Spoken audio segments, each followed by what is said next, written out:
What's going on, guys? It's Thursday and I'm back to help you win another Forza Horizon 5 trial event. This week we have Picking Sides. It is a road racing event for either BMWs or Mercedes-Benz.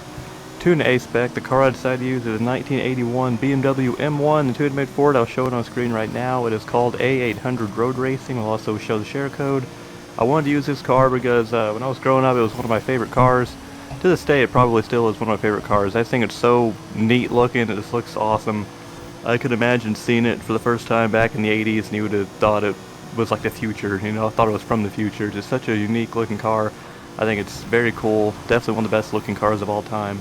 And I wanted to make a tune for it because I don't think I've made a tune for BMW M1 before in any game for that matter, so I decided to tackle it and I think it turned out pretty well. It's going to crush Race 1 pretty easily. Race 2 is definitely going to benefit faster cars for the most part. However, if you can stay out of trouble, you can definitely make up time on the more complex parts of the race, because you can definitely go full throttle through a lot of the more, I guess, the tighter turns and make up a lot of ground while a lot of your teammates are going to be having to brake or just use the wall as a brake and end up losing a lot of time. So you're definitely going to be able to make up time that you have lost on the higher speed sections a lot of the time. But again, race 2 is definitely going to come down to grid position. If you get completely destroyed on the very first like really low speed turn, as you see, I brake and there's a guy in front of me. He was driving like a Mercedes-Benz wagon, like a G-Wagon, and I ended up hitting him because he braked so early.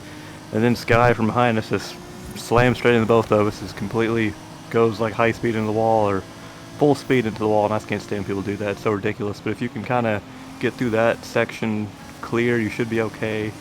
You're definitely going to be decent enough in race 2 to not be a hindrance, but you're definitely going to crush race 1 because you can go pretty much full throttle through almost the entire race. There's a couple parts you have to brake, but through like the like swooping turns through the first like half of the race, you can just go full throttle. You can just keep that full throttle, not really lose any time, and just end up putting out a pretty good lap time. So hopefully you guys, if you give this a go, it works out for you. Let me know down in the comments what car you decide to use and how it worked out for you. And if you're more of a BMW or a Mercedes-Benz fan, let me know about that as well. I don't really care for either of them that much, but if I had to pick one, it'd probably be BMW. Leave a like on this video to help you out, subscribe for more videos like this, and I'll see you next week for another trial event.